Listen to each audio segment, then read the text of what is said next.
میرے دوستو، انسان کو کل عقل بھی مل جائے تو پھر بھی اللہ کی حکمت کا وہ احاطہ نہیں کر سکتا۔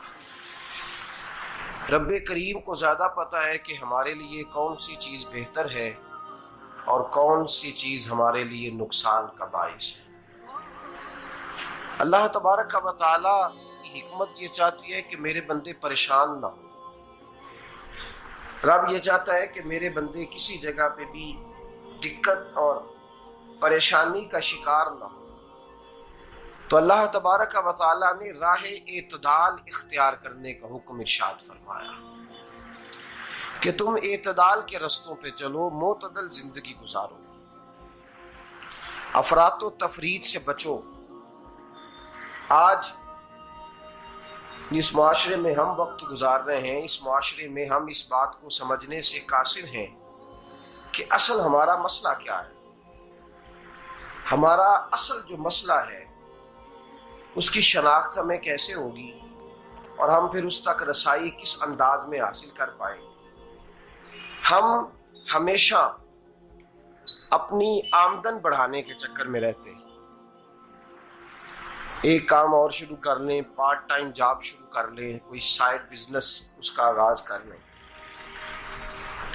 ہماری جو دوڑ لگی ہوئی ہے وہ لگی ہے کام بڑھانے میں، آمدن بڑھانے میں، حالانکہ اسلام ہمیں یہ کہتا ہے کہ تو آمدن بڑھانے کے چکر میں نہ پڑ، اصل بات یہ ہے کہ تو اپنے خرچے کنٹرول کر۔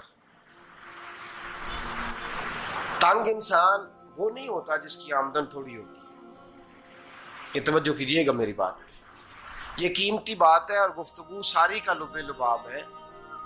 تنگ بندہ وہ نہیں ہوتا جس کی آمدن تھوڑی ہوتی ہے، اصل پریشان وہ ہوتا ہے جس کے خرچے زیادہ ہوتے ہیں۔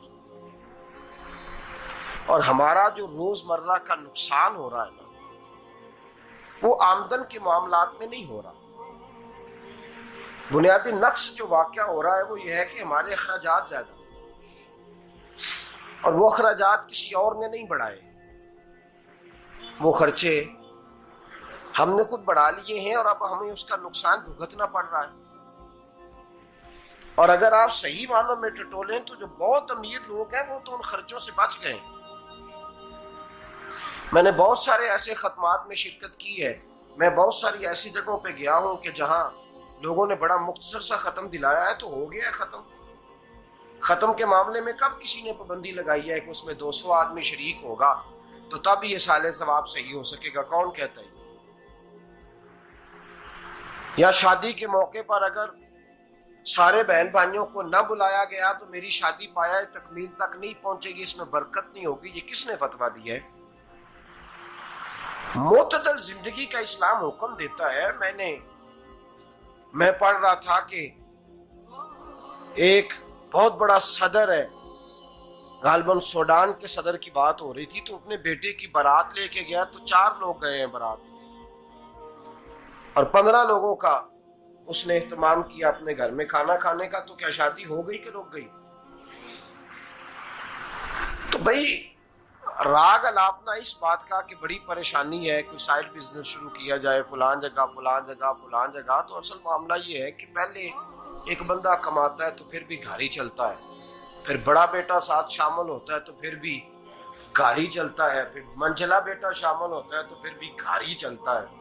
جو رونا دادا جی رویا کرتے تھے کہ بڑی مصیبت ہے، بڑی مشکل ہے، گاؤں میں رہ اکیلے ہوتے تھے اور وہ 5 بچوں کو اور 4 بچیوں کو وہ پالتے تھے، تو جو وہاں پریشانی تھی وہی آج پریشانی شہر میں آ کر پڑھ لکھ کر موٹی تنخواہ لے کر وہی پریشانی ہمیں ہے۔ تو میں جس نتیجے پہ پہنچا ہوں اس کو پڑھ کے، قرآن مجید کی چند آیات کو دیکھ کر اور اس مفہوم کی جو حدیثیں کتب احادیث میں پائی جاتی ہیں اور ہمارے بزرگوں نے ہمیں جو مزاج اس حوالے سے دیا ہے، میں اس نتیجے پہ پہنچا ہوں کہ مسئلہ آمدن کا نہیں، مسئلہ خرچے کا ہے۔ ہمارے خرچے بنیادی طور پر زیادہ، اور اگر پھر ہم زیادہ بوجھ خواتین پہ ڈالتے ہیں کہ وہ مطالبے زیادہ کرتی ہیں، اور اگر آپ مجھ سے پوچھیں تو خواتین کی بھی اگر کسی جگہ کوئی عادت خراب ہوتی ہے تو اس میں اصل کردار اس کا ہوتا ہے جو وہ عادت خراب تو کیوں اپنے گلے سے اتار کے آپ کسی کے گلے میں بات ڈالنے کے چکر میں ہیں؟ وہ خواتین کی طبیعت نہیں ایسی ہے. اصل بات یہ ہے کہ ہم نے عادت ڈالی ہے، ہم نے یہ مزاج ان کو دیا ہے تو ان کا بنا ہے، نہ کیسے بن سکتا. تو اعتدال جب تک زندگی میں نہیں ہوتا، پانی پیاس بجھاتا ہے لیکن ایک گلاس ہی ہو تو پیاس بجھاتا ہے، بالٹی کو منہ کو لگائے گا تو کپڑے بھگو دے گا اس کے. حالانکہ پانی بری چیز کا نام نعمت ہے نا بہت بڑی اللہ کی، لیکن پیالے میں ہی اچھا لگتا ہے. کوئی مٹکا منہ کو لگائے گا تو تانگ ہوگا، پیالہ ہی بہتر ہے اس کے لیے. تو میرے دوست، مٹکے سے بھی بعض اوقات کام چل جاتا ہے، لیکن اگر کوئی کہے نہیں مجھے دریا ہی چاہیے تو اس کا تو گھر بہ جائے گا، سارا گھر بہ جائے گا اس کا. ہمیں دریا قابو کرنے کا موڈ بنایا ہوا ہے تو اس سے گھر بہا کرتے ہیں، اس سے گھر بنا نہیں کرتے. گھر پیالے سے پانی پینے سے بنتا ہے.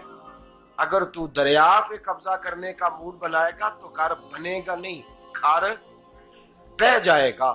آگ نہ ہو تو کھانا پک نہیں سکتا، لیکن ہلکی آنچ سے کھانا پکتا ہے. اور اگر آنچ تیز کر دی جائے تو جی قرینے قیاس بات کر رہا ہوں، میں عقل سے ماورا نہیں کر رہا. قرینے قیاس سمجھانے کے لیے مثالیں دے رہا ہوں.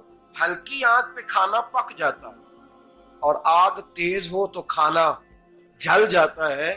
تو کھانا اتنی دیر کھانے کے قابل رہتا ہے جب تک وہ ہلکی آنچ پہ پکتا ہے. تو جتنی مرضی تو کہتا ہے نہیں میرا گزارے نہیں، آگ تیز ہونی چاہیے، تو میاں جل جائے گا، جل جائے گا. ہوا نہ ملے تو سانس نہیں آتی، ٹھیک ہے؟ آکسیجن نہ ہو تو سانس ہے، ہوا نہ چلے تو گزارا نہیں ہوتا. لیکن اگر تیز جلے نا، اگر تیز جلے تو تیز چلے تو آندھی اور طوفان بن جائے تو چھتیں گرا دیتی ہے، جانیں لے لیتی ہے.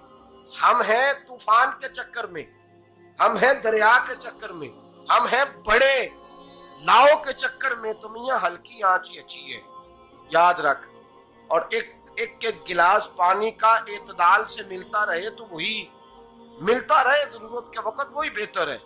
تو پورے دریا پہ قبضہ کرنے کا پروگرام نہ بنا، تانگ ہو جائے گا. اور میرے عزیز یاد رکھ، ہوا سانس لینے کے مطابق ملے تو وہی اچھی ہے، جو سانس بند کرنے پہ آ جائے وہ ہوا اچھی.